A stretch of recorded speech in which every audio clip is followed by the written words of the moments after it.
Go. Let's start this shit. We are live. Ladies and gentlemen, welcome back to Maple Leafs Media, Leafs Talk Live. We got me, Jake, Rib. That's what we're going to now refer to him as, Rib, because it's too confusing having two Jakes. And then down below, we have Clarky. How you doing today, guys?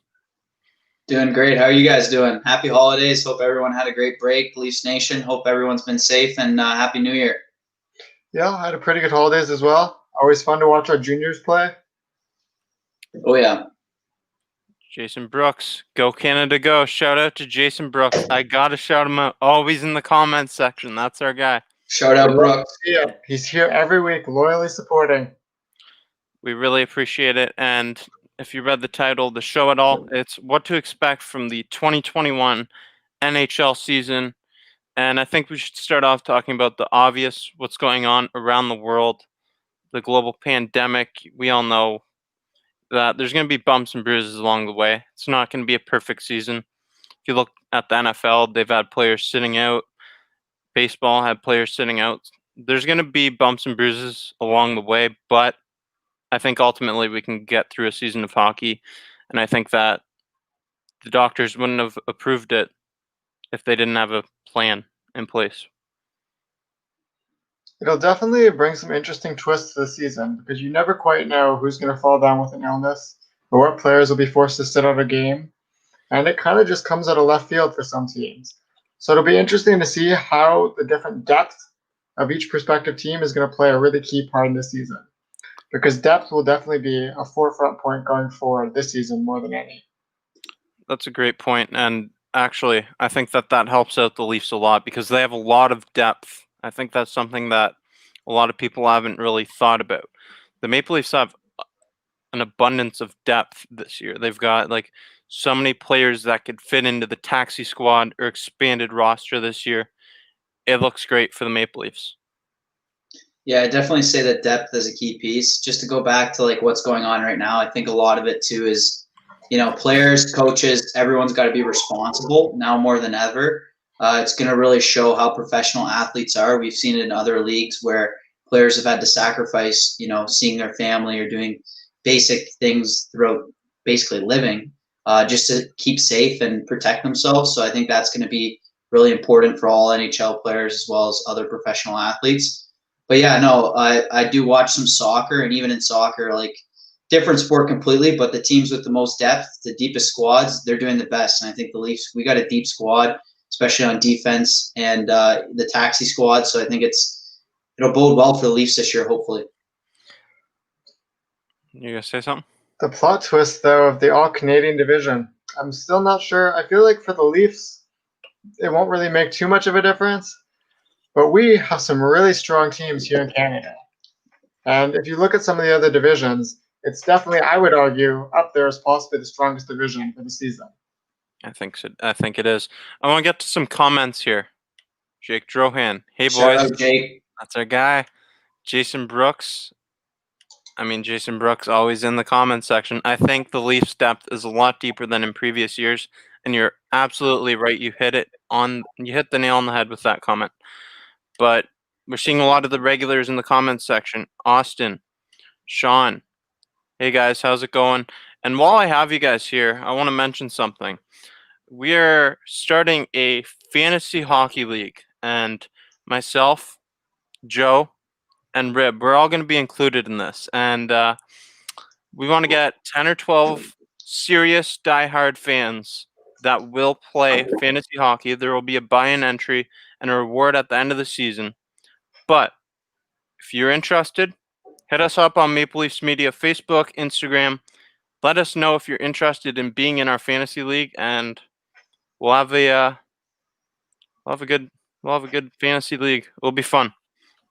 Yeah, no, I think if you want easy money, I know the guys above me, they really suck at fantasy, so you'll probably be able to beat them out. But, it's just all about good time, and hopefully we can get 10 to 12 people together and get a good league going here. Yeah, Joe can chirp now because he ended up winning our last fantasy football league, so he's running a little high right now. But fantasy hockey is a different game, my friend.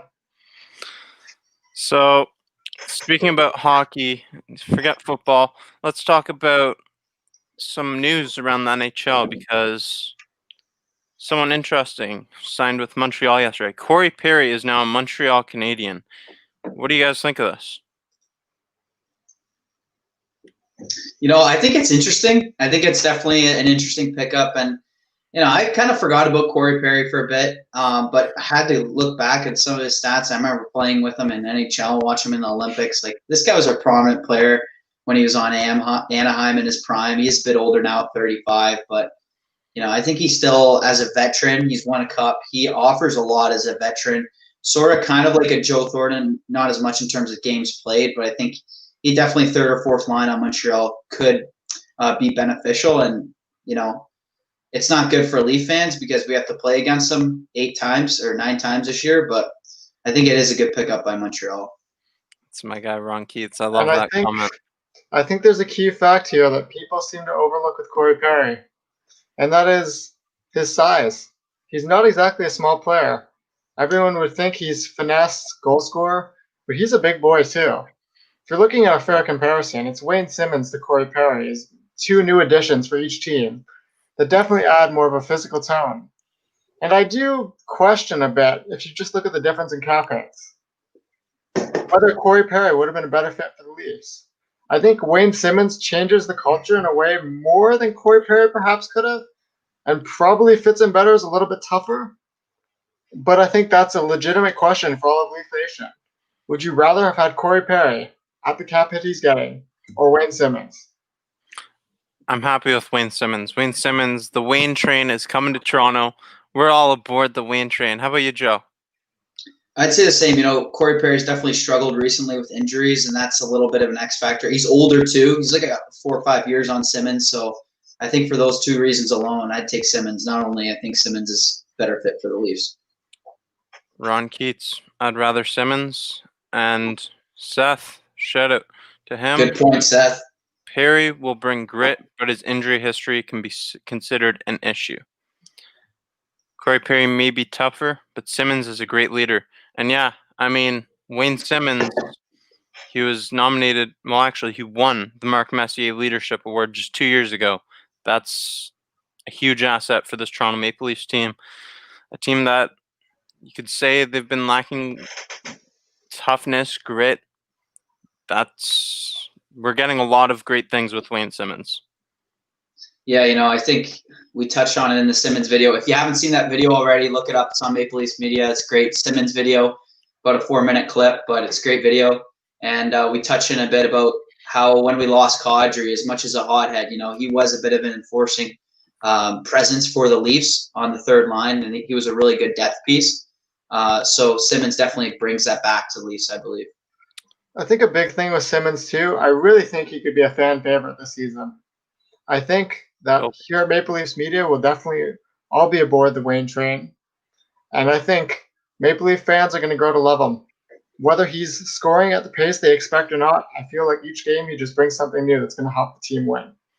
Well, you got to understand, we can't expect him to be a big goal scorer. Like he had close to 30 points in 68 games. He had 25 points in 68 games last year, and that was with 2 teams, New Jersey, Buffalo. We can't expect him to be a big point contributor. That's not what his role is going to be with this team next year. He is going to be that toughness, that grit, and that guy that gets in front of the net, gets in the dirty areas. He can still put up points, but I expect him to be active on the penalty kill. I expect him to be a contributor in so many different ways, but not necessarily a big point guy. And I want to get to some comments here because we got to light the lamp. 7-0. 8-0. Go Canada. Canada's up 8-0. What did you guys think of the 16-2 win the other day? Honestly, I was watching up till about 8 or 9, and it literally felt like it was a game of NHL whatever, and you're playing such a bad team and you keep racking up a score. It was nice to see the goals, and some of them were really nice, but when it got really racked up, I kind of just turned it off, to be honest. End of the second, it's just too many goals. Like there's nothing to watch. You're just going to keep destroying them. It was a football score. I couldn't help but feel bad for the German team though, because they obviously had health complications coming in that couldn't have been foreseen, and being short-manned on a team that's already much more skilled, top to bottom, it's definitely a difficult game, and I feel like it's going to help those players that played in it for the German side grow in the long term. But it's, as anyone that's played hockey, you hate to see it on the other side. It doesn't feel good when you're playing a 16-2 game, and as much as the Canadian players you could tell weren't trying to go out there and embarrass them, they just had so much skill, and when they're skating up in the wing, and it's the second and third period, and the German guys are gassed, they just didn't have enough to keep up with them. Yeah, I mean, it's tough, but that's something that all these teams are subject to facing at this point in time. And it's really tough, but honestly, I think it'd be more disrespectful if Canada just didn't play.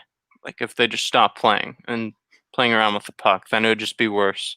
I'd get more pissed off at that point if I was Germany. But I want to ask tonight's Tuesday night trivia question. And the question we have for you this week, let us know your thoughts in the comments section below.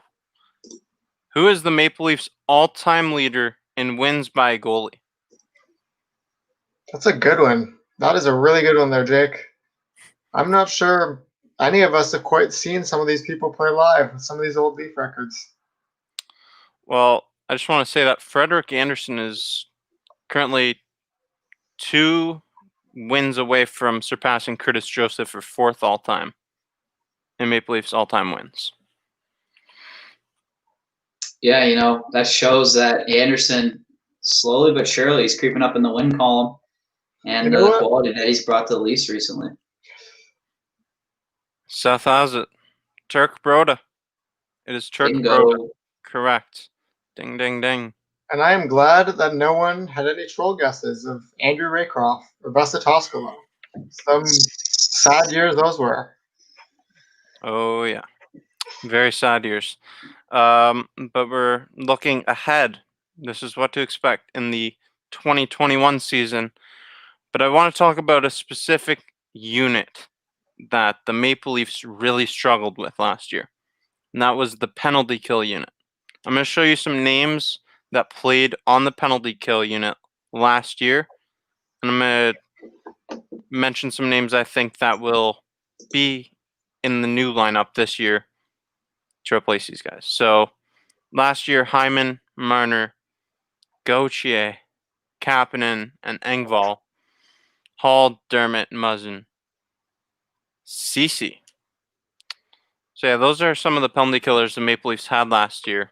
And we were the 6th worst penalty kill unit in the NHL. What do you guys think?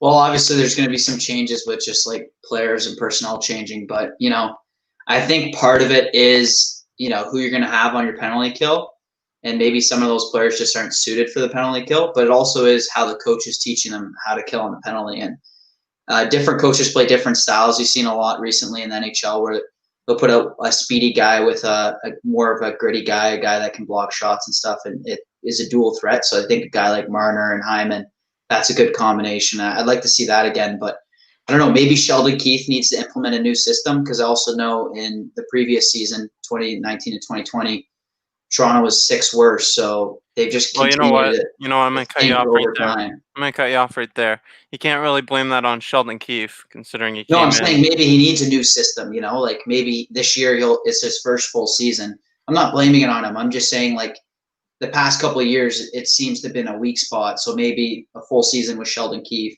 or COVID full, or pandemic full season, I should say. That will be an opportunity. And I have 2 names that I think are going to make a big difference here: Zach Bogosian and TJ Brody. I like it. You're going to have a very solid defense stepping in, and especially TJ Brody, very mobile. Not exactly what you think of when you originally think of penalty kill right away, the puck-moving, more mobile defenseman, but is able to cover those small spaces. Very important with 4 people on the ice. And I don't think they're going to make as many changes to the penalty kill unit as you would expect, just given the short turnaround and everything that's going on with the season. So maybe swap out a defenseman here or there. But I think you see a lot of the same forwards on the penalty kill still. Well, I wanna show a comment here from Pushpinder. Shout out to him, always in the comment section. He says, "I don't think Marner should be on the penalty kill. He would be more useful elsewhere." Personally, I really like Marner on the penalty kill. I think that he got shorthanded goals and he's speedy. It's nice to have that speedy guy on the penalty kill, but I understand why you don't want one of your stars on the penalty kill. We have so many players that can play on the penalty kill this year. I think Wayne Simmons is going to get some time. As you said, TJ Brody, Zach Bogosian is going to be huge, I believe, for the penalty kill unit. And Joe Thornton even. Joe Thornton could be a big body at center. What about even a homer pick here, though, just to be kind of interesting? What about Nick Robertson? Let the kid prove himself, show that speed. I'm all for it. I think he'd probably play a role similar to Marner because he's a small guy, but he again is the speed, maybe goal scoring ability at the NHL level. So I think he'd play a role like Marner. We have an update from Jason Brooks. Let's go. Let's go. Keep updating. Shout out Brooks. How many times are we going to light the lamp tonight? Is it going to get up to 16? I hope not. He could be making it up right now. I've been checking on my phone. He could keep going here. I love this comment, though. Marner isn't afraid to get in the shooting lanes and block shots, and that was demonstrated in that Boston playoff game. You all remember that, where he just blocked 2 shots in a row. And I think, again, back to Wayne Train. I think he brings a lot of those same intangibles.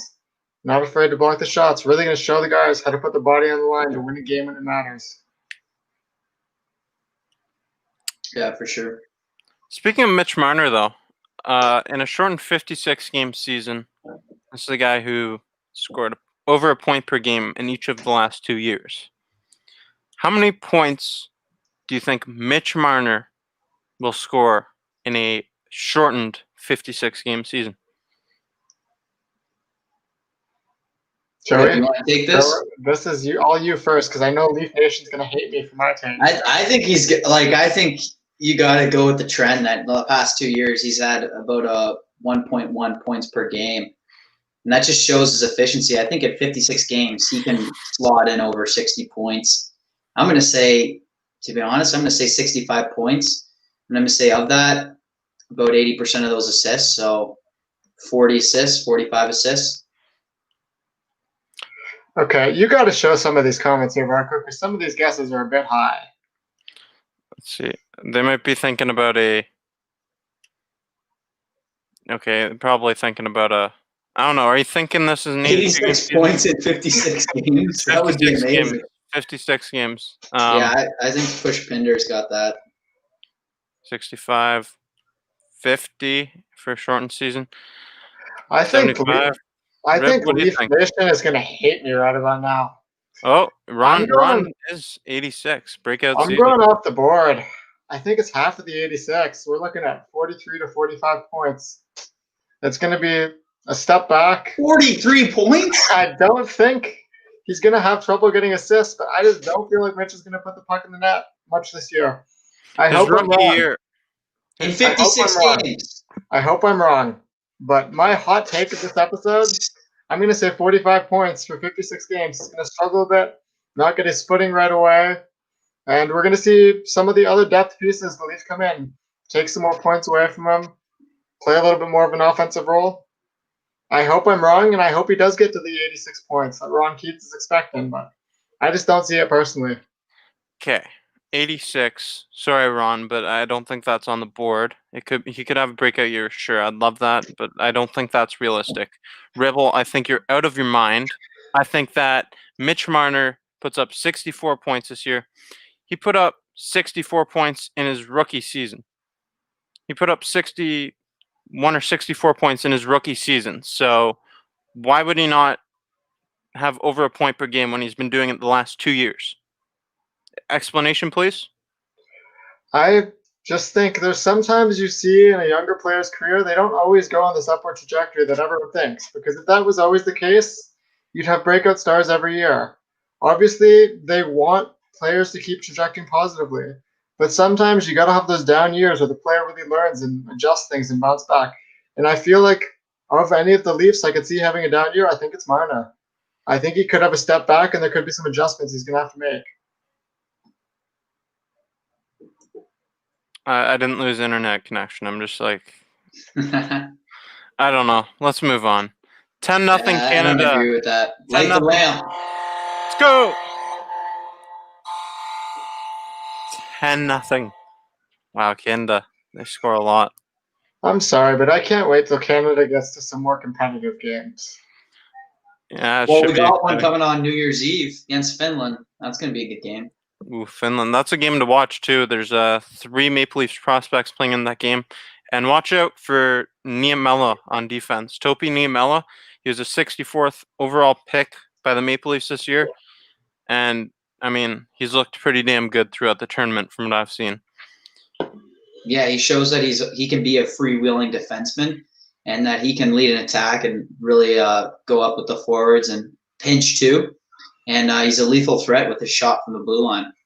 Exactly what the Leafs need. More defense depth. Rib, you're a Leaf hater tonight. Wow. Someone's got to be a realist over here. Wow. Belief. Show some belief. So The guy's 19. If you haven't already, Or younger, how about you I don't know. smash that like button and hit the notification bell? You'll be notified every time we're live here on Leafs Talk Live. Smash it. You know, the season's coming up soon. I'm going to be doing post-game live shows. There's going to be a lot of fun. I'm going to be releasing some more videos more consistently. I've been doing it a lot. Tomorrow I'll have the counting down the top 15 Maple Leafs of the past 60 years video. I'm at number 5 tomorrow. So stay tuned to see who that is. Number 6 was Borje Salming. We're going to start getting into some hot takes, and there's going to be some disagreement for sure. We got some comments here. Okay, let's move on. So we were saying about the schedule being released. This is what to expect from this season. So what should we expect? We're going to go against all these Canadian teams 9 or more times. Let's break it down by each series that we're going to play. Let's start off with the big rivals, the Montreal Canadiens. What do you guys expect from playing against Montreal 10 times? I'll go first here. And I'm not going to be a Leaf hater here, but I do think it's going to be a lot of close 2-1, 3-2 hockey games. I feel like Montreal and Toronto always end up playing tight, close games, regardless of where they are in the standings. And Carey Price is going to be a good goalie this year. But the Leafs are obviously the better team, and I think that's going to play out. So whether it's 1 goal or whether it's by 3, I think the Leafs are winning the majority of that series. But it's going to be close, good, physical rival hockey. Yeah, no, I could see that. I mean, at the end of the day, as much as I want to just sit here and rip on the Habs, they got Carey Price, and what Leafer wouldn't want him? Like he's an amazing guy, and he always shows out against the Leaf usually. And I think that Montreal, I think we've all been kind of down on them, but I've also seen a few analysts around the league saying that Montreal could be better than people expect. So, it's definitely not going to be a walk in the park, and they're going to be a team the Leafs need to take seriously. They're going to play them 9 times. So it's going to be a scrappy and hopefully a physical battle, and we'll see some traditional Montreal versus Maple Leafs hockey. I can't wait. I'm going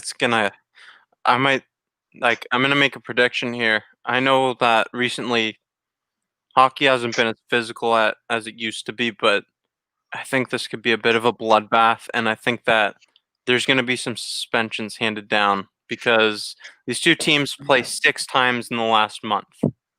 6 times in 1 month. Yeah. If it's anything like last season when they were both kind of neck and neck at the end, who knows? Yeah, if Montreal's in the hunt, or if they're both in the hunt, that's going to be some of the best hockey you're going to see all year. Is it top 4 that's selected? Yeah, I believe so, yes. Comment from Jason Brook. I'm going to expect a lot of tough games against Montreal, with the majority of games being decided by 1 goal. I agree. Fair point. I think that 2 good goalies. Carey Price, all-time great. Allen, really good backup. I think that's spot on. I just want to, because you said 2 good goalies, I thought you were going to go a different way. I thought you were going to mention Freddie Anderson. I want to get Leafs Nation's thoughts on Frederik Anderson in the comments section below. Just drop out a ramble. Let me know what you think about him. Is he a good goalie? Is he above average? I'm just curious to know that. Be honest, Leafs Nation. Yes, be honest, And please. also, because I've heard this hot take a few times, and I'm really curious where this is even coming from. What do people think on Jack Campbell? Because there's some people that seem to be quite high on him for a goalie that hasn't really achieved that much. So you go ahead, Varco. I mean, he seems like he has a good attitude, and I'm content with having him, but we didn't see enough of a sample size in Toronto with this team. So, I mean, I think it's a good thing that we have 3 backup goalies. We have Dell, Hutchinson, or we have Campbell. I expect Campbell to be the backup, the number 1 backup to Freddie Anderson, but I'm saying that it's a good thing that we have all this depth in case any of our goalies gets injured. Frederik Anderson's been tired for the last 3 or 4 years. And back to an earlier point, just on the World Juniors in general. That's a player that played really good at the World Juniors quite a few years back now. Jack Campbell, he almost stole that whole tournament. So he has shown at other levels what he's capable of. And never quite hit the ground running in the NHL like people expected with a high draft pick. But maybe if Freddie goes down, he could be something this year. Yeah, well, there's a lot of like first round goaltenders that don't end up being what they're expected to be. And I know I wanted Yaroslav Askarov this year out of the draft. He's looked decent for Russia this year in the World Juniors tournament. And there's been a lot of agreement and disagreement, a lot of controversy about that, about goalies going the first round. I don't know. Yeah, just throw in, if you guys haven't seen it already, we have a couple clips with Biron and the whole live video where he's talking about one of the things he covers is goalies getting drafted high. And he says a lot of times the goalies that are drafted in the first round, they usually don't pan out to anything. And a lot of times the best pathway for a goalie is to go through a longer route like the NCAA, get drafted in a later round and continue to develop. So maybe in Jack Campbell's case, he was drafted high and he's never really had that many opportunities on the NHL level to prove himself in LA or in Toronto yet. But hopefully, he takes over some games this year, takes the steering wheel from Anderson a bit, gives Anderson a breathing room and some rest because he definitely needs it this season.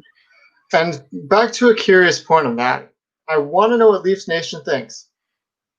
If Jack Campbell has a really solid year this year and really has a breakout year, are you comfortable with him being the starting goalie going into the next year after that and letting Freddie go?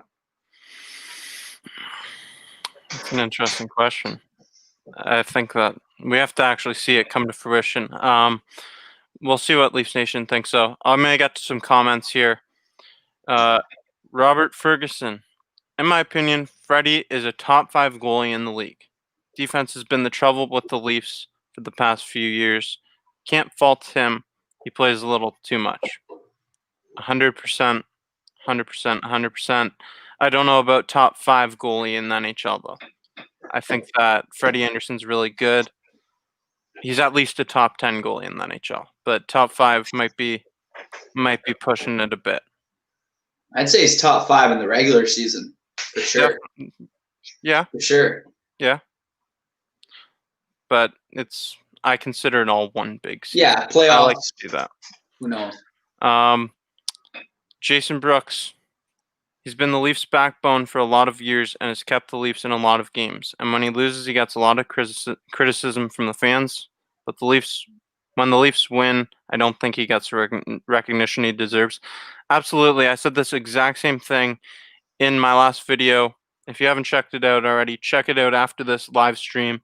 I think it was one of my best videos personally. There's just some background music and everything. It's cool. I found it fun to make. And the final score, thank you, Jason, 10-0 Canada. I like it. more comments about Freddie Anderson. Hot topic. Anderson is amazing. He will be used properly. Love Campbell as a backup who's auditioning for a starter role next year. Just like you said, Rib. Yeah, I think this might be a perfect situation for Campbell to walk into and prove that he's got what it takes to be started in the NHL. Yeah, and you know what? He really hasn't had the opportunity to prove it. He's played behind Jonathan Quick, Freddie Anderson. Those are two great goalies. Yeah, you can't fault him for not playing behind those two guys. So we're going to continue with what to expect this season. We got a lot of great comments, and make sure you send in your trade offers. We'll get to them later in the show. Send in your trade offers. We'll try to get to as many as we can. But what do you expect in 10 games against the Winnipeg Jets? So we play against the Winnipeg Jets 10 times and the Montreal Canadiens 10 times. We play the rest of the Canadian teams 9 times. What are you expecting from this series? I could see, well, first of all, non-series related, I could see at one point in the season there's going to be a brawl between Matthews and Laine. All those games, the comparison when they got drafted, something's going to boil over and both of them are going to go at each other. I take Matthews in that. As far as the actual teams playing each other, I think it again comes down to another really good goalie in Connor Hellebuyck. There's a lot of really talented goalies in these Canadian teams and a lot of really close games. And I feel like Leaf Nation hasn't been able to really experience Winnipeg both in their good seasons and their bad seasons as much, just given that they played in a different conference. You played them twice a year. And I think with any of these Western Conference teams, it'll be really interesting to see how the Maple Leafs match up with them. Because 2 games a year isn't exactly an accurate sample size to fully know. 10 games, that's like 5 years of playing Winnipeg, all condensed into one season. And I think that'll truly give an indication of who is the better of those two teams. And I could see that being almost a sneaky surprise series where Leaf fans could expect them to win 7 or 8 out of 10, but it almost gets split 5 for 5. Yeah, I don't think we can sleep on the Winnipeg Jets. They've got a good team over there. Great goalie, like you said, Hellebuyck. And that's the thing. These two goalies, Anderson and Hellebuyck, I'm going to go back to them. Anderson played the 3rd most minutes in the NHL last year. Hellebuyck and Carey Price were the only 2 to play higher minutes than them. So if the Jets can't give Hellebuyck the time to rest, then these 10 games, they might be easier, but the Jets are a good team. So I want to talk about 2 star players from them, though, because this is a comparison that's been made frequently, obviously being number 1 and number 2 overall in that year's draft. Patrick Laine, Austin Matthews. Who you guys got? Matthews, hands down. I think Matthews is just shown on paper he's had more production. I think he's a better player. I think he was picked one clearly by the Leafs. It was the right decision. And you could say, what if the situation he was on the Leafs, he had all that offensive firepower for Laine, but I think if you're comparing them head to head, Matthews, and this is going to sound a bit of a rumor mill, but I have heard that Laine's effort has been put into question in Winnipeg, and that there has been some times where they have questioned how much he's dedicated to that franchise, and I don't think we can do that with Matthews whatsoever. Oh, it's Toronto media. We can do whatever we want. I've heard that about Matthews too. But I just want to show this here. So Matthews has played less games in his career than Laine. He has more goals, more assists, and more points. Oh, and in case you didn't notice, that stat at the very end of the right, I know you all hate that stat. I all know you hate it. Plus minus, baby. Austin Matthews has a higher plus minus, more goals, more assists, more points, in less games played. I think the stats speak for themselves. You have the floor, Brad. How the times have changed. I'm man enough to admit I was wrong when they got drafted. I wholeheartedly thought Laine was going to be the better player. And I really thought Matthews was overhyped. I thought Laine had the better goal scoring, and you just couldn't teach that. But obviously, Matthews has proven us wrong. Or especially me. I'm not sure about the consensus. He did go number 1 for a reason. but he's a much more complete player. And even though Laine's shot is supposed to be his bread and butter, I would argue Matthews has the better shot as well. Definitely. Hands down. And I say if you're starting a team now, center versus a winger, someone that's considered a liability on defense versus someone that's getting more solid every year, and they both have good size. I don't even think it's a question. Matthews every day of the week and then some. And I bet Leaf fans are very grateful that their GM at the time was smart enough to make the right decision, because you'd forever regret that if you passed on Matthews for Laine. Oh, could you imagine? Oh my god. Could you imagine? It's not quite the comparison, but look back. There's teams that passed on Michael Jordan for Sam Bowie. And if you're looking at a hockey comparison, it's not quite that bad, but that could be something you're talking about in history. How about the teams that passed on Morgan Riley? That was a horrible draft too, and we were lucky to get him that late. Oh, we were. That was a great pick. We got some comments about the Jets Maple Leafs series. Ron Keats, our guy, easy. Matthews, 100%. Matthews, no question. Attaboy Pushpinder. I think the Leafs will win a majority of those games. I don't think Winnipeg is as deep as Toronto is, but I don't expect the games to be easy, especially when it gets to game 3 or 4. I agree. Finally, something I agree with Rib. I'm glad Ron and I are on the same page for once. Ron and I, we get on the same page a lot. Ron is the guy. Ron's always in the comment section. Got to shout him out. There's a bunch of people that are always in the comment section. Thank you all for the support. We really appreciate it. Let's move on to another series. But before we even do that, actually, no, let's talk about the series first. Then we can move on to the player. What do we expect from playing Calgary 9 times? This is obviously a difficult question for me to answer, as being as these are my 2 favorite teams in the whole league. Both playing each other 9 times a year. And you don't want to lean one way or the other. In an ideal world, I'd love to see both of them come 1 and 2 in the division and both succeed. I think the Chuck will be absolutely hated by Leaf fans. Oh, yeah. Oh, yeah, no. We're much like most of the league.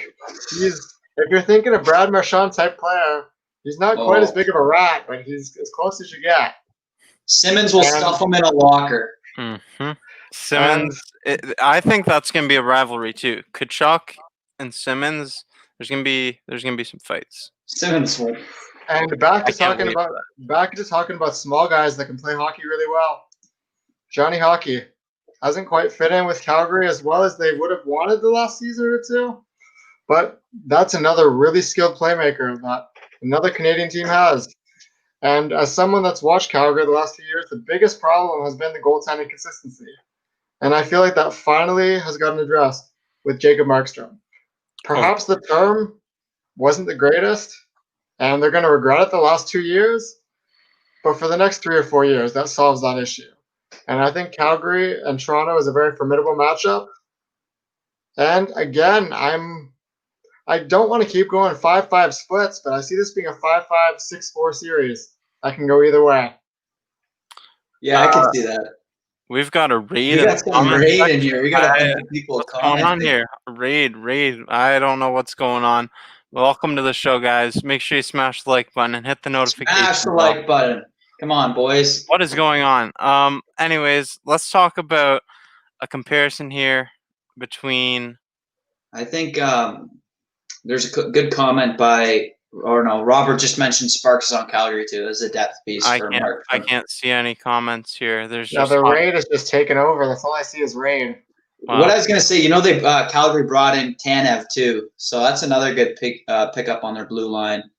Hopefully that'll shore up some of their defensive issues. But I don't know. I just think Calgary, this raid keeps going on here, and there's a few Flames fans.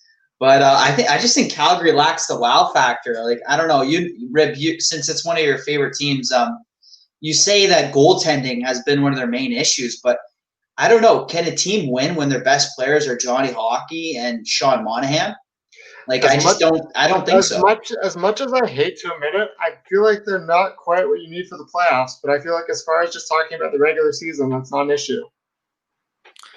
Well, I want to talk about the player that I was referring to, because this player I think is going to have a little bit of extra motivation playing against the Calgary Flames. I think you know who it is. Rib, Joe. You guys know who I'm talking about.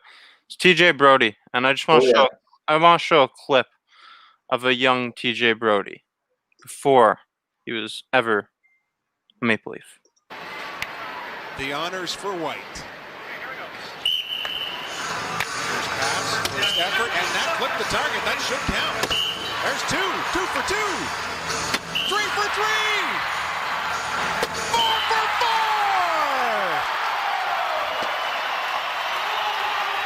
DJ, don't call me Ray Bork Brody. And they empty the bench. How big a thrill is this? Air Canada Centre, televised event, 18,000 people. Is with TJ. TJ, congratulations. And word from Pat Quinn, they've just offered you a contract. Would you consider signing?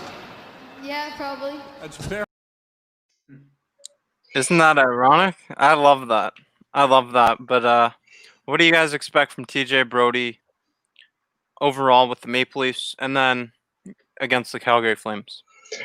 I think I'm going to speak first on this, and I think TJ Brody will be a good player for the Leafs. I feel like he is going to be in Leafs media's doghouse the whole season now. He's going to be one of those players that's just going to rub the media the wrong way. There's going to be mistakes he makes on a game-by-game basis that are going to get scrutinized over. And Leafs fans and the media in general really do have a tendency to do this with new signings. If they're not everything they expected them to be right off the bat, they're very hard on them, and they're not easy to please. And I feel like TJ Brody will be a helpful addition to this team, but he's going to take a lot of flack from the media throughout the season. Yeah, I mean, I agree. I think that's something that comes with playing in Toronto. It's unfortunate. I mean, I love our fan base. We have the best fan base in hockey. Do not get me wrong, but sometimes we go a little crazy on our players, and it's not always called for. Sometimes it is. If you're Cody Ceci and you're watching this, it's called for.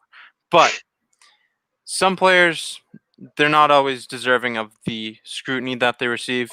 I think TJ Brody is going to have a huge, significant role on this team, and it can't go understated the impact he's going to have to our blue line. He's going to come in, and he's going to finally be a solid enough partner for Morgan Rielly. Sure, he shouldn't be a top 2 pairing guy, but he's good enough to play with Morgan Rielly. He's better than any defense partner Morgan Rielly's ever had, and I'm extremely excited to see what TJ Brody brings to the Leafs this year. And on another side note, just touching back on TJ Brody, I remember around the time that Kadri got dealt for Tyson Barrie that there was a rumor that there was potentially close to a deal for TJ Brody for Kadri. And as a Flames fan and a Leafs fan, I thought that worked out well for both teams. I liked the trade. I liked Kadri going the other way, and I thought Brody fit in well with the Leafs. And I think if you look at getting back Tyson Barrie and what you got there, perhaps looking back with hindsight, there would have been a better deal for both teams. But the past is now the past, and Brody is now in the Leafs.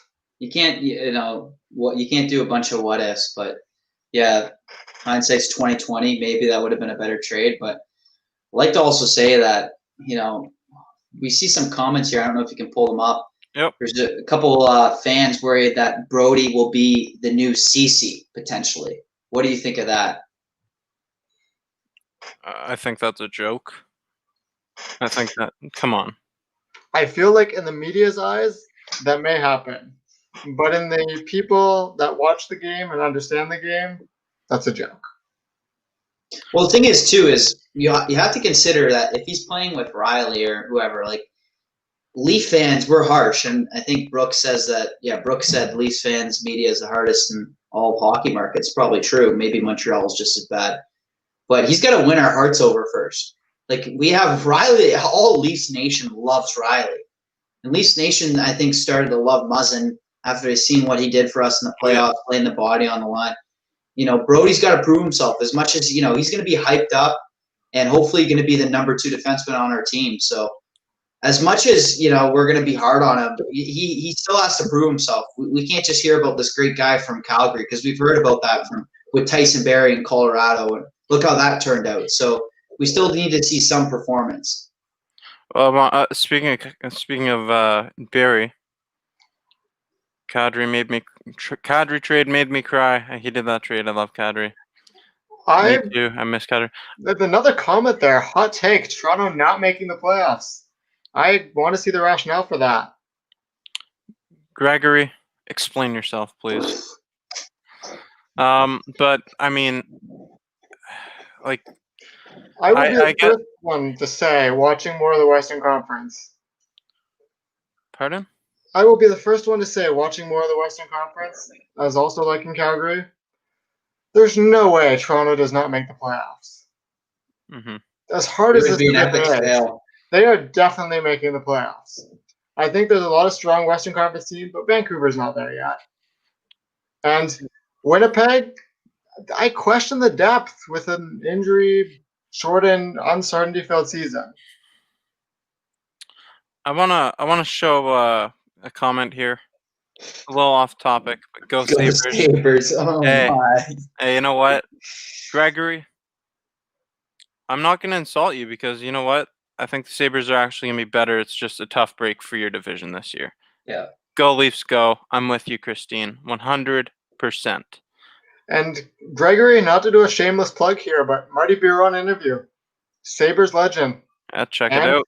Broadcaster on there. I think as a Sabres fan, you'll love that. We talked a lot about the Battle of QEW, the Buffalo Sabres against Montreal, wow, against Toronto Maple Leafs rivalry. So if we've got a bunch of new viewers here, make sure you send in your trade offers. We'll get to as many as we can throughout the show. I've got a lot more to talk about here. Let's talk about what to expect in the Battle of Ontario against the Ottawa Senators. We'll be playing them 9 times. What are you guys expecting to see here? Well, we got another Kachuk to deal with here. I don't know if he's as scrappy as his older brother, but I don't know. He's another guy to deal with, and he is talented. And, you know, Ottawa, to be honest, I got them ranked in probably one of the bottom teams in this division. I just think they're not there yet. If I was a Sens fan, I would be excited. And I hate the Sens as a Leaf fan, but I have to admit, I would be excited. They got a great young core. They just signed that German stud, their number 3 pick. Colin White, Shabbat. They got a really great young core, but I just don't see them cracking higher than 6th or 7th in this division, in my opinion. 9 wins. That's a lot of confidence there for 9 wins.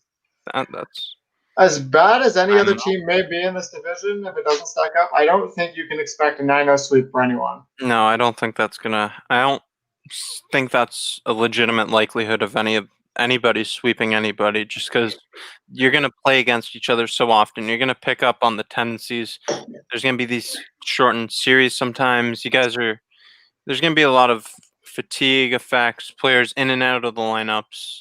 It's just interesting take with Maple Leafs media and the media in Toronto in general. Will the Chucks be the most hated men in Toronto by the end of the season? Oh, they won't be allowed within the city limits by the end of the season. Banned from Toronto. It's going to be fun to watch the Kachucks play against Toronto for sure. I can't wait to see Wayne Simmons go up against them. Bogosian. There's some big bodies that are going to lay him out this year. How about Vancouver? The Vancouver Canucks, up and coming, young, exciting team. Now I have Braden Holtby in net for them. How you guys feel about playing 9 games against the Canucks? The more I think about this, the more I'm just thinking about all the great hockey that's going to be in this division. Like, is there one team here, especially with the addition of Matt Murray in Ottawa, that you can say games are going to be a cakewalk? It really does look like this schedule is shaping up to be some of the best hockey we've ever seen as Leaf fans. Just as hockey as a sport in general. And I think Vancouver, I'm leaning 6-3 to Toronto. I think Holtby may steal a game here or there.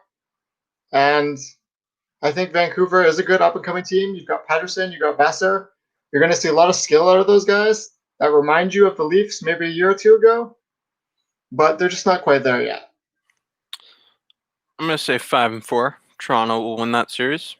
I think that it will be a close series. I think that these teams mirror each other in a couple of different ways, and I believe that Vancouver's an up-and-coming young team. They got further in the playoffs than us last year. We didn't even qualify. Not that that matters. It's a different team, different year. 5-4 Leafs is my ultimate pick for the season.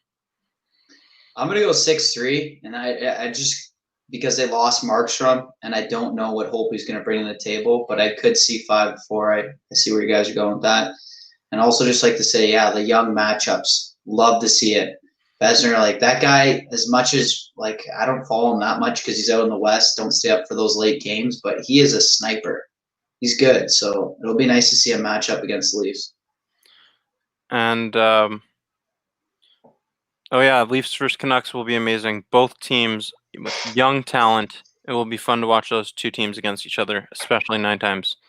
I 100% agree. And this different year, this North Division is going to present us with so many different new rivalries that we just weren't expecting. And I think we're looking forward to that. I think a rivalry that we can expect to emerge is against the Edmonton Oilers. You got Tyson Barrie on the other side, and in case you guys didn't know, Austin Matthews and Connor McDavid have been working together this offseason in Arizona. Iron sharpens irons. 2 of the better players in the league going head-to-head with each other. That's only going to benefit the both of them. What do you guys expect to see in this series? Betting odds. How many times do you think you'll see Leaf fans with different signs, and whether it be on webcam or whether we get to the point where fans are allowed back in the stadium at some point, begging McDavid to come to Toronto? I feel like we all want him for obvious reasons. One of the greatest hockey players we have ever seen. And me personally, one of the greatest hockey players I've ever had the privilege of seeing while I'm alive in my lifetime. And I think he's a remarkable player. It's really a shame that Edmonton has a history of just not quite doing what's needed to be done with these first overall picks. Because we all know they've sure had a lot of them. But they're starting to turn the corner. Draisaitl and McDavid are making arguments for 2 top 10 players in the league. McDavid's already there, clear number 1. And Draisaitl could be a top 5 by the end of this year. And I think he's already pushing that label right now. And they made some good depth additions. Bringing in Tyson Barrie, that's going to be huge on their back end. It is. And I think as close as any of the other teams will be, I feel like the Calgary-Toronto games would be more wide open, and you'll have one clear winner, as you can see the effort. I think Edmonton's another one like Montreal. They're going to play each other really, really tight. And it's going to be a 5-4 series, and you're going to see 2 teams battling for the top of that division or pretty close to it. And McDavid is going to be a Leaf killer. Okay, we've got some interesting comments here. Gregory says, I wonder what Jumbo Joe has left. This is from the Sabres fans, so you got to consider that. No, I'm kidding. I mean, he's old, but he's definitely got get him on. I'm not even gonna get on him about the Sabres. Like, I'm serious. Like, I believe that the Sabres are an up and coming team. Just they're in a they're in a tough division. So it's yeah, tough. I know. But I'm loving to see that too in the comments with Corey. How Leafs Nation really makes their presence felt, even in Alberta. It just shows how great the fan base really is. Yeah, Varco, read that out. That's a great comment. I go to a Toronto game every year in either Edmonton and Calgary since I live in Red Deer. And let me say that Leafs Nation invades Alberta when Toronto comes down. I love it. And I love that too. I'm going to light the lamp for that. Amazing comment. Shout out to you. It's great to know that we have supporters all around Canada. And, shout out to Gregory as well. Leafs Nation doesn't just invade out west. It also invades down south in Buffalo. Just so you know. Leafs fans take that place over. So, Marner, MVP, with a comment. Oh yeah, McDavid and Draisaitl versus Matthews and Marner. It will be a tight battle. Each game will be close and will be fun to watch. 100%. These are going to be great games. Oh yeah. I can see a very physical game between Muzzin and Kachuk and Simmons and Kachuk. Interesting perspective, just given now that we've looked over the division a bit and really seen, is this the year a Canadian team will finally bring the Stanley Cup back to Canada? I sure hope so. I don't know. I sure hope so. I hope so at this point. As much as maybe not the Habs, but even then, like, I just hate to see some of these random American teams win. Like, come on, Canada's our game. We see that in the juniors right now. Yeah, I'm sorry. Like, other than the fact that Steen and Bozak and a couple other guys were on that St. Louis team 2 years back, that killed me to see. I was just like, St. Louis winning a cup. It doesn't seem right. And the Leafs haven't won a cup since 1967. Come on. Hockey gods, we're calling on you. Please. Barco, how old were we the last time the Leafs won a cup? We're in the minus. I'm not going to do that math. Ask any. Are there any fans out watching right now that remember the Leafs winning the cup? Yeah, is there anyone in our comments that saw the Leafs win the cup live? Even as a baby, because that's an interesting thing. Yeah, baby counts. Yeah, baby counts because that's what it takes. I mean, damn, that sucks. So if you haven't already, make sure you send in your trade offers. But I mean, we're approaching the end of the show here. We've been talking a lot about expectations for this season, and while we have a bunch of you engaging in here, I want to say again, if you want to be a part of a serious buy-in fantasy hockey league this season, join the Maple Leafs Media Fantasy Hockey League. Yeah. How can you do that? You can be in a fantasy league with us three here. How? Okay. You can send us a message on Instagram or Facebook. Serious inquiries only. This will be a buy-in league, and there will be a reward at the end of the season. It'll be fun. It'll be a lot of fun, and just to give you some insight, it's not going to be a full-on bruiser league, but there's going to be points for hits because that's the kind of hockey I like to watch. Yeah, no, definitely. I think we're all three playing in it, and if any of you are interested, we'd prefer people that are going to be serious and draft seriously and adjust our lineups. But if we can get 10 to 12 people, and preferably Leaf fans or anyone, it doesn't matter. Greg, Sabre fans, everyone's welcome. But it's going to be a good time. And I just love to see it in the comments too. We have all age varieties here, and we do in Dan fact was 9. have Dan, who was 9 years old when they won the cup. Lucky guy. I wish. I mean, and we have some people here saying their dad was alive. So that's the different generations of Leaf fans there. What app or website? I think that we will do Yahoo probably. Is that what we're gonna do, guys? Yahoo? Sure. If there's a better platform, but I think that's what we've used in the past, so probably Yahoo. If anyone's got the most user-friendly platform they know they've got a good experience with, we're open to recommendations, but I think Yahoo's where we're leaning right now. Yes, I got a trade request, guys. We got a trade request from Robert. Shout out to Robert. He's been active in the comments the last couple shows. Toronto trades William Nylander to the Knights for Max Pacioretty. Hold on. The phone's ringing. What's the manager going to do?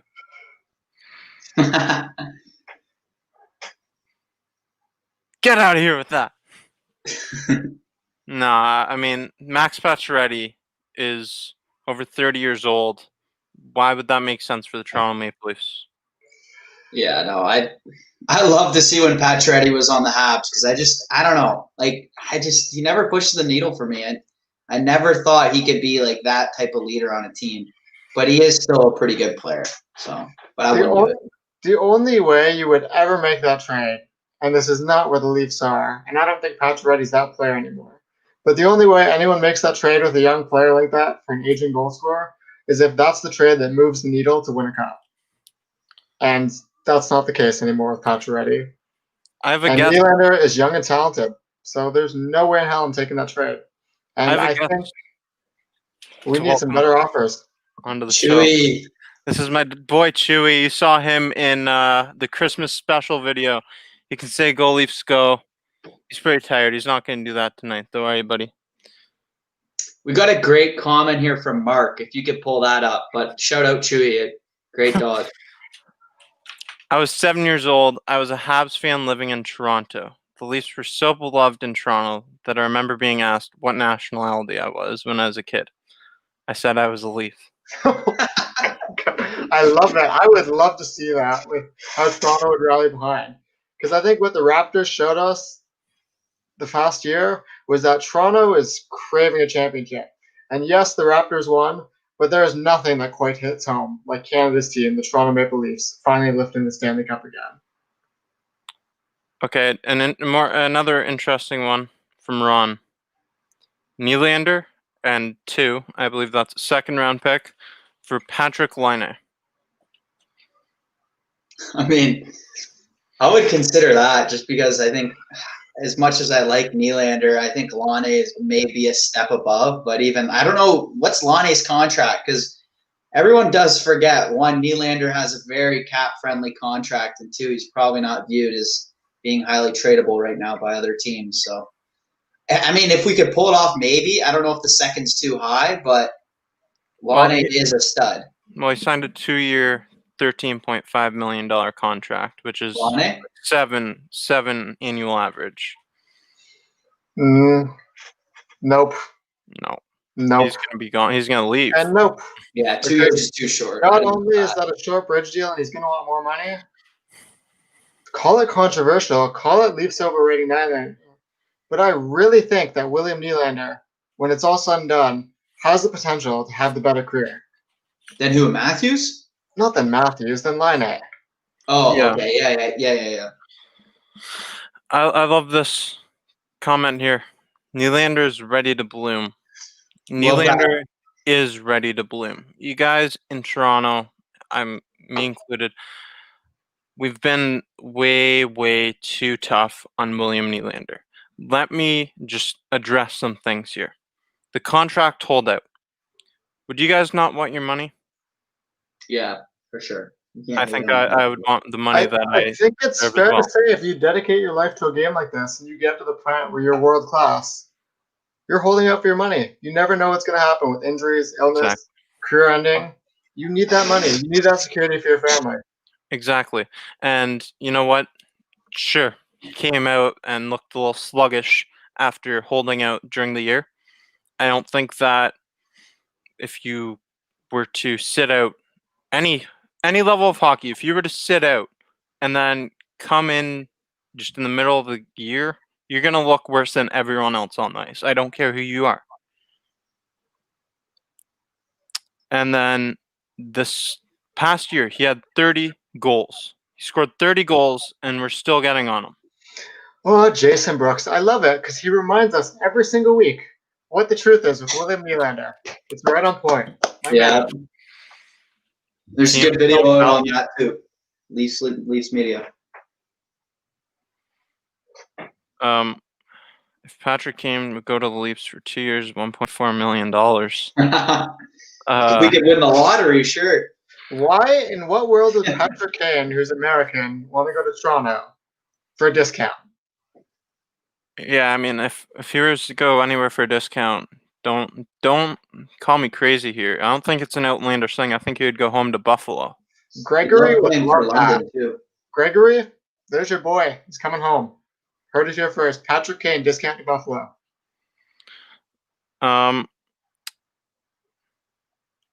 Just remember what a hungry William Nylander could do.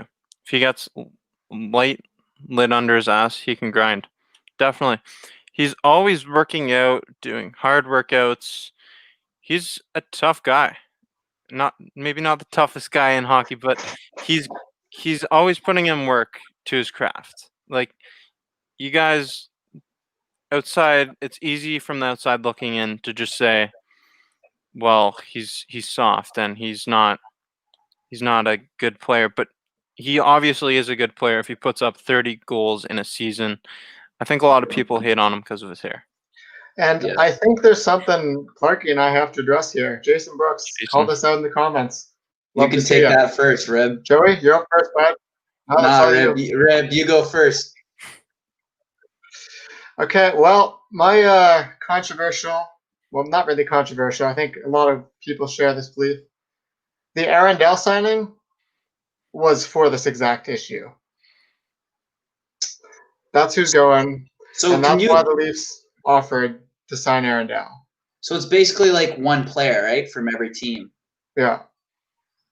Yeah, I mean, yeah, I could see that, or a depth piece, a depth D piece. I mean, who knows? But I think if Aaron Dell left, Leafs fans we'd kind of be sad, because I think Robert brought up a good point that he has a lot of NHL. He has more NHL experience than Campbell does, at least at this point. But you know, I don't like expansion drafts to begin with. I think Vegas, what they did last year, or a couple of years ago, that was highway robbery. Vegas almost won the cup a couple of years later, the year after. Like, come on.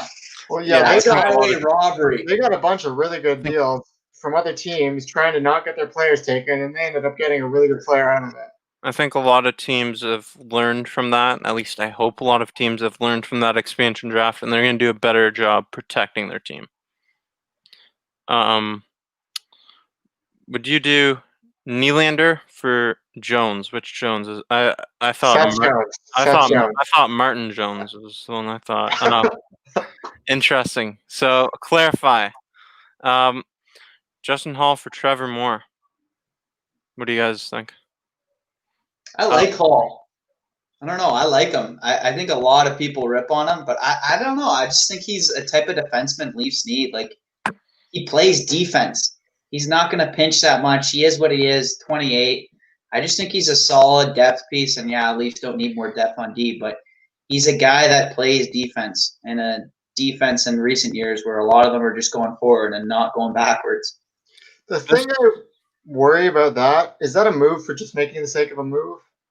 Like, I don't feel like it's too big of an upgrade one way or the other. I'm going to say this. Justin Hall, and you don't hear me accepting trade offers very often. I like Justin Hall. He's too old for me not to take this deal. I love Trevor Moore. I hated when we traded Trevor Moore. I think that he's always one of the hardest working guys on the ice, and I think he has potential to be a pretty solid third line guy in the NHL. Trevor Moore, man, I'd like to have him back, honestly. I'd take that. There's good depth on the fourth line. I think Camden backed up his point well, too. It's, do we want to sit another one of our young guys like Sandin or Liljegren for another full season? That is something to keep in mind. We do have a plethora of defense. And it's an opportunity cost. Yeah, definitely is an opportunity cost, because one guy's playing, the other guy's not. That's not going to help their development.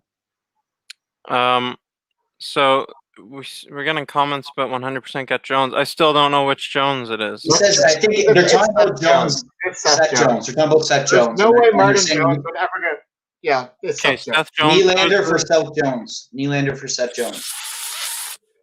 I'm going to take this first because I think I'm going to speak for. I know Marco's probably got a different opinion. And someone said Seth Jones, just to give you a background, said he's not a top 50 defenseman. And they're arguing about that too. I'm agreeing with the comment that says that's cap, because that is not true. Seth Jones is top 5 defenseman. And that is the case. And it's like back to the original Dougie Hamilton for Nylander that I considered. You take Seth Jones. Yeah. How easy can you find an elite Norris contending right shot defenseman compared to a right shot winger? I think that's all that needs to be said. They're both really amazing players, and they're both relatively young. But Nashville forever regrets the day they traded Seth Jones, and Columbus would regret the same thing. And William Nylander is just not quite the transcendent talent that Seth Jones is. And just given the scarcity of the position for an elite right shot defenseman, you take Seth Jones all days of the week. And Riley and Seth Jones, I would argue the two of them together in a pairing, who's better in the NHL? What defensive pairing is better in the NHL? Seth Jones and Riley? Yeah. I mean, Seth Jones is. I think I'd actually take that deal. I don't know exactly what the contract is for Seth Jones, but yeah, I'll look it up. Seth Jones is one hell of a defenseman. I would love to have Seth Jones on my team. And I like this comment here from Camden, kind of counteracting our point here. So we'd rather sit Sandin and or Liljegren for another full season. I think that one of these guys is going to be sitting this year anyways. I mean, we have so much defensive depth either way. We need to find a way to get some more solid top 4 pairing guys instead of all these bottom 4 guys. To give you guys some context on Jones, he's got 2 years left on his contract. He's $5.4 million a year. It's about 7% of cap. I'm taking that all day. I'm sorry, Willie. This is the one time I'm sending you off, Seth Jones. That's a friendly contract, actually. 2 years though. Willie's got like what, 5 or 6 left? 4. Yeah. I don't know. Marner MVP says Nylander and Hyman for Rantanen and a 2nd and 4th round pick. Where would you put Rantanen in your top ranking? Would you say he's top 10? Rantanen? Yeah. Top 25. Top 25. Yeah. Are we talking just forwards or all players in the NHL? Players in the NHL. Okay, yeah, that's fair then. If it was just forwards, I would argue with you, but it's all players in the NHL, bud. Back to the trade though. What do you guys think? I'll look up his contract again. I mean, would Colorado actually do that? Is probably the more realistic question. I don't think they would, but I don't know really. Rantanen might not fit into Toronto well. Rantanen plays on a sick line with Landeskog and McKinnon. He's got such good chemistry where he is, and Hyman and Nylander both fit well. I just feel like even if that was a fair value trade, I don't think that addresses the needs enough for both teams. I think it actually might hurt both teams. Surprisingly, it might hurt both teams. I've got a comment I just want to show here, just because I completely agree. I'm not going to say it. But thank you. Again, we have a video on that on Maple Leafs Media. Our own Clarky Snipes on his opinion on Charlotte toilet paper. Oh yeah, not my favorite. Oh, and I also went over every single one of the reverse retro jerseys. I ranked them good, bad, excellent, superb, and there's, come on, man, like really bad ones. That's about a 17-minute video. You can check it out on this YouTube channel. Kerfoot and a 3rd for Seth Jones. I'm not even gonna get into that, Jason. Jason, you have such good opinions, but that trade offer, it's not your lottery. If Columbus ever took that, they don't deserve to have a hockey team. Okay. This is interesting. This is a great talking point. Christine makes a good point here. Interesting point. What do you guys think? How about Matthews and Tavares trade the letters on their jersey? Don't get me wrong. I like Tavares, but I still think Matthews should have been given the C. Joey, this is all you, bud. Christine, I think you bring up an interesting point. The thing I'd say is, though, is like when you name a player a captain, like you're setting a precedent that this guy's our leader.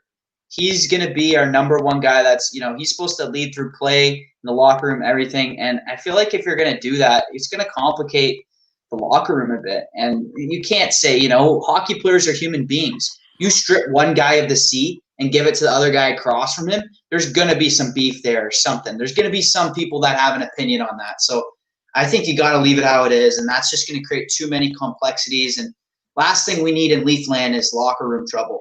Hey, did you know that actually happened to Joe Thornton in San Jose? He was stripped of captaincy. And I don't think it ended very well. I don't think he was very happy about that. I think that touches back to the Maple Leaf media as a whole, too. Because I feel like the big thing that no one talks about, or perhaps isn't shown on enough, is how good Tavares is at handling that media. Mm-hmm. That is really the difference. Whether on the better player, Matthews is a better player on ice, and whether they want him to be more of a leader longer term for the team. Tavares is the golden boy for the media. He's really good at handling it, and I think Brian Burke touched on it earlier when he was talking in one of his segments about how Dion Phaneuf handled being a captain in Toronto. And regardless of whether his play on ice was there, he was always able to be diplomatic and being able to really appease the media and make sure that the Leafs were in the right headspace. And I think that is a very valuable skill Tavares brings. He grew up around a professional sports landscape. Obviously, he's relatives with one of the greatest lacrosse players of all time. And he got to see from a very young age what it is like to be under constant scrutiny in whatever sport you're in at a professional level. And I think that really helped shape him into the leader that he's able to be, and why that's so valuable in Leafland, especially given the crazy insights and how much media carries on. You know what? I think that either one of these guys could have gotten the captain. And John Tavares was the right guy in my opinion. You know what? Austin Matthews, I get what you're all saying. This was his team. He was here first. But John Tavares was a captain in New York. John Tavares is a leader. He's a lead by example guy. He might not be the most vocal guy, and that's just from the outside looking in because we really have no idea what he's like in the locker room. I haven't been in that locker room. You haven't been in that locker room. There's a very few number of people who have been in the locker room. And Martin Biron, who shared a locker room with him back in 2009 in John Tavares' rookie season when he was just 18 years old, he said John Tavares refused to go out 3 days before a game to an entourage thing in New York City. In New York City. He refused to go out because it would mess up his game ritual 3 days ahead in advance. And John Tavares, I'm sorry, I'm going to have to continue going on about John Tavares. John Tavares is the guy. John Tavares is a beauty. Johnny Toronto, pajama boy, call him whatever you want. John Tavares is a lead by example kind of guy. Last one to leave the practice every time. And for those Maple Leafs fans that love him, like myself, the hometown hero, he is always signing autographs for us, leaving the practice facility. He's a great guy on and off the ice. He came back to Toronto, have his kid here. He was named captain. I love the fact that John Tavares is a Maple Leaf and he's our captain. And back to the story with Marty Biron, because that one really blew me away. That one was the first time when I was like, if I was in that position as an NHLer, with that kind of celebrity fan, with how big Entourage was at the time, there was no way I don't go to that event.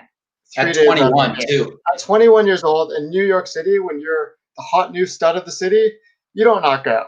Like, that just shows the level of dedication he has to his craft. And I think that was a very insightful story that was really able to show us from someone that was in that locker room behind the scenes. Tavares is just a different breed. Yeah, for sure. He leads through his play. And I think there's another great comment here from Robert. Shout out to Robert. He's had great comments like everyone else here tonight. If you go up, he says having Thornton and Simmons will help in the leadership role as well as JT. I think that really hits home. You know, that puts the nail on the head. You really need players other than just the captain to lead by example. And I think having those two veterans on the third and fourth line or whatever role they end up playing is going to be very important for the Leafs this season. Interesting take here from Robert, because this is a guy that didn't really get talked about much. Morgan Riley. I mean, I agree. He's been the heart and soul of this organization. He could have been a captain, but I'm happy that Johnny Toronto, John Tavares, is the captain. It would have been fun to call him Captain Morgan, though. Yeah. Donnie, you haven't missed the show yet. We're still here. Donnie, shout out to Donnie. He had some last week. I think that's a good point too, because wasn't there a media speculation going on at the time with Austin Matthews as well? Yeah, Mark's comment here. Yeah, whether he's guilty or innocent, we weren't the judge or jury to prove that. But it just was terrible timing for trying to be named a captain. And Toronto media is relentless. And again, if they were 50-50 on who to decide, that tipped the scales. Yeah, I mean, it probably definitely played a factor in that. And I like this comment from Marner MVP. Tavares has over 4 years of captaincy. He has all the experience to lead the team, especially a young team like Toronto, a young team that needs a leader like him. And yeah, I mean, what would that tell like Marner, Nylander, those other guys?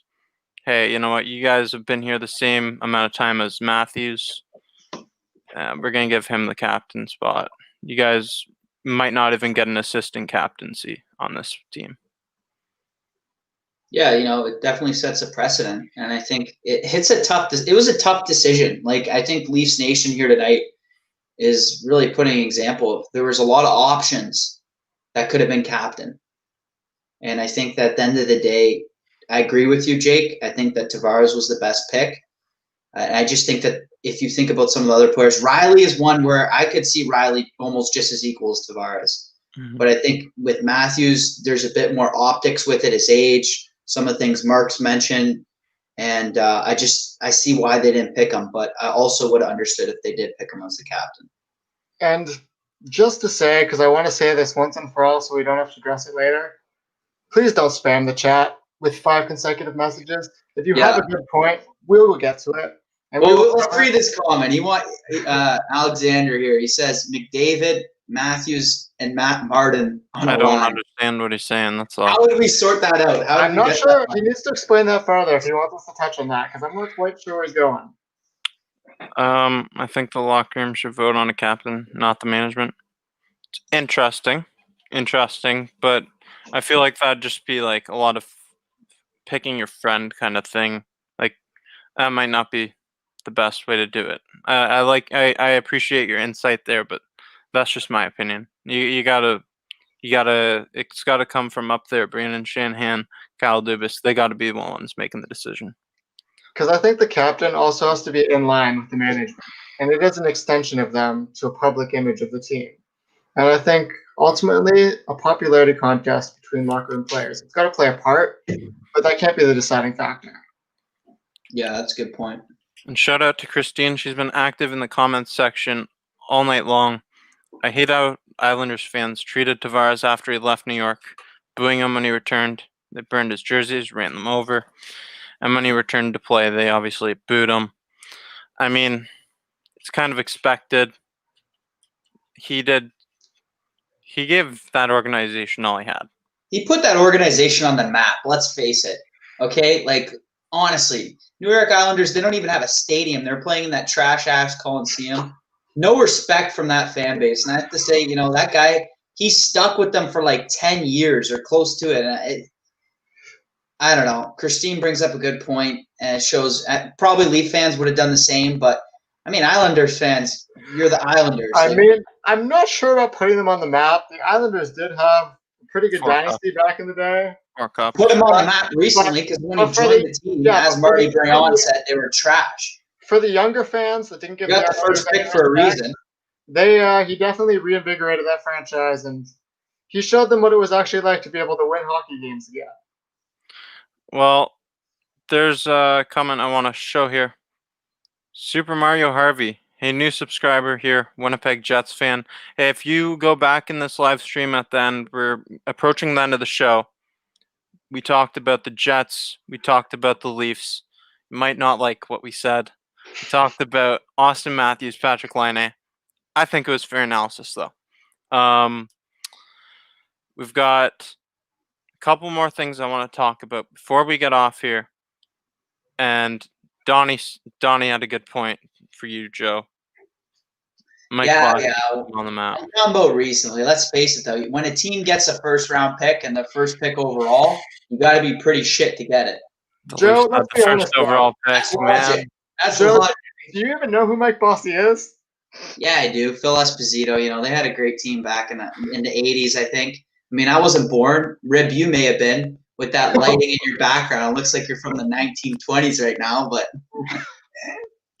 no, I'm just going on a rant. I'm just having fun, but I think that's just disrespectful from a fan base. Like, come on. And if you're watching this, make sure you smash the like button and hit the notification bell. You'll be notified every time we're here. And every Tuesday night, 8 p.m. is the new start time for Leafs Talk Live. 8 p.m. 8 p.m. There's one comment I really want to touch on here with Frederick Anderson, because we had a full segment on that earlier. And I think, Alexander, you can feel free to go back and look at that. We had a really good candid discussion with everyone here on Leafs Talk Live about how we felt Freddie Anderson fit in as a starting goalie and what we thought Jack Campbell could bring in a backup role, potentially transition into a starter. And I think I stand as a summary for all of us that we think Freddie Anderson can really have a bounce back year. And with the improved defensive play in front of him, he can come back to being a top 10, potentially top 5 goalie for the Leafs. And I think we're all excited to see what he can do this year. And as Jake mentioned earlier, he just put a video on the topic about how he personally believes Freddie Anderson will have a great bounce back year. And in my opinion, one of his best videos to date. You should go check it out. Thank you, but I think that this is going to be, I'm going to correct you, I think this is going to be Frederik Andersen's best year of his career. It will be his best. It's a contract year. And there's more reasons in the video if you go back and watch it. This is one of the last things I want to talk about here because I want to hear some comments on this. I saw Donnie in the comments section last week. He was talking about Joe Thornton.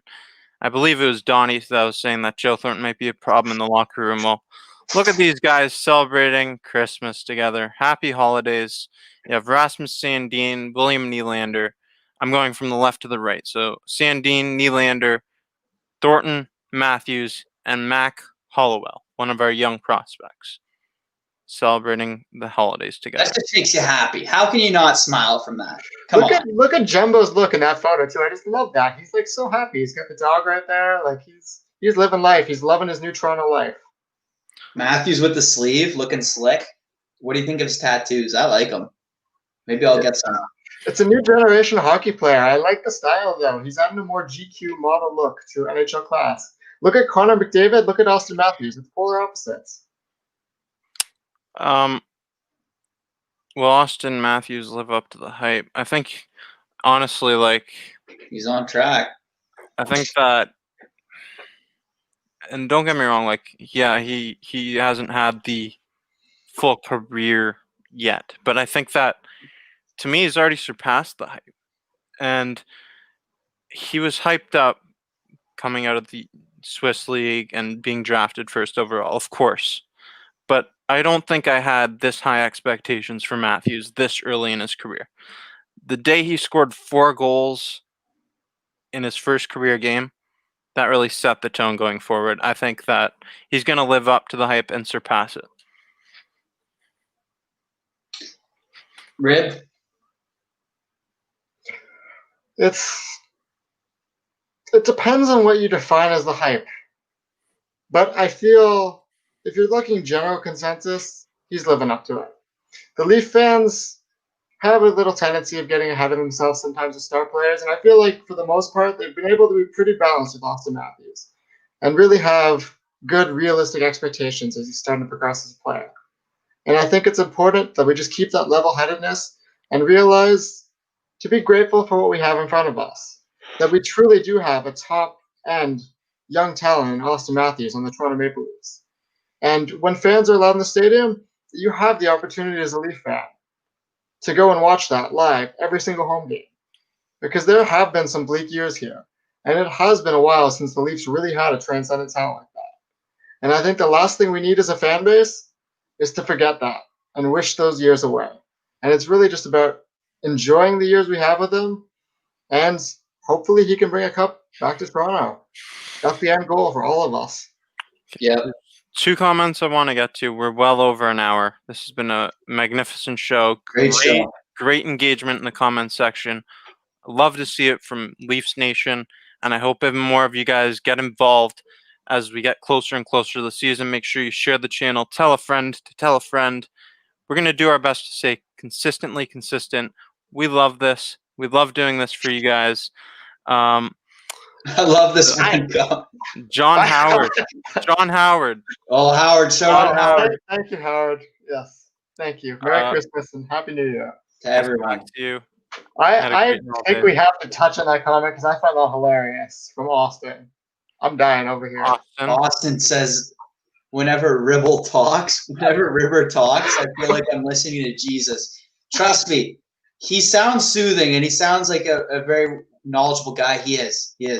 But me and Jake, we know him pretty well, and we'll tell you maybe on the next show what he's really like. Well, speaking of the next show, Robert Ferguson said it. Until next week, boys. It's been an hour and a half long show. This has been a really fun time. Love doing this with you guys. I'm going to give it off to Joe, and then Joe hand it off to Ribble. And say your closing words, guys. Yeah, I'd just like to say thank you to everyone this week. I think this is one of the best weeks yet for just having fans comment, share their opinions. That's what Maple Leafs media is all about. We can come on, but our show's nothing unless we have you guys tune in every week, share your opinions. Donnie, John, Ron, Jack, Robert, Greg. There's so many names we go through. I'm probably mixing some. Alex, just thank you everyone for coming in this week and sharing your comments and opinions. And again, just like John said, I want to wish hope everyone had a Merry Christmas or whatever you celebrate, good Boxing Day, and Happy New Year. Wish you health in 2021. Can't wait to get the season going here, boys. I think Joe summed it up perfectly. It's what you see is what you get, guys. We love doing this for you, and we love having the candid conversations and really being a part here of Maple Leafs Media. And I absolutely love to see all the engagement in the comments from both the new viewers and our returning loyal viewers. It really makes this fun for us, and it makes it enjoyable for everyone here. I'm personally having a riot over here, as you can probably tell at this point. And again, hope you guys all had a great Christmas or whatever you celebrate. Have a safe New Year, and I'm just really looking forward to this NHL season starting. And I just want to say another person from out of the province, hello from Edmonton. Shout out to you. Shout out to everybody watching wherever you are, whether you're here or anywhere around the world. Thank you. Your viewership means a lot. Make sure you share this with all your friends. The more comments we get, the more engaging the show, the better the show. As you can see, today, I believe, was our best show yet. And we are going to continue to get better. The season's coming. It's going to be exciting times for the Maple Leafs, exciting times for hockey fans. Thank you for watching this video. Go Canada, go in the World Juniors. I'll see you guys soon. Till next week. And don't forget, 8 p.m. start time going forward. Go Leafs, go.